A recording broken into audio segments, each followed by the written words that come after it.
ترین فیلم سال 2023 منتشر شد. باربی یه فیلم کمدی و فانتزی و جذابه که 21 جولای امسال اکران شد.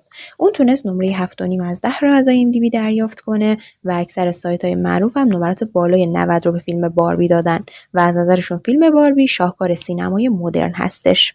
حالا بریم سراغ داستان این فیلم جذاب.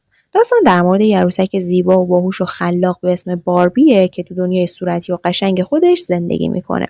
اون به خاطر یه سری دلایل از شهر باربی ها اخراج میشه و تصمیم میگیره برای پیدا کردن خوشبختی واقعی وارد دنیای انسان ها بشه که هم توی این مسیر باربی رو همراهی میکنه. توی این فیلم باربی یاد میگیره تمام تفاوت‌ها و نقاط ضعفش رو قبول بکنه و همونطوری که هست خودش رو دوست داشته باشه. بازیگری این فیلم جذاب مارگو رابی، رایان گاسلینگ، آمریکا فرارا و کیت مککینون هستن. 82% از کاربرای گوگل این فیلم جذاب رو دوست داشتن و این فیلم تونست 214 میلیون دلار در ایالات متحده و کانادا و 258 میلیون دلار در سایر کشورها فروش داشته باشه که فروش اون در کل به 472 میلیون دلار رسیده. پیشنهاد میکنم حتما این فیلم جذاب و سرگرم کننده رو ببینید.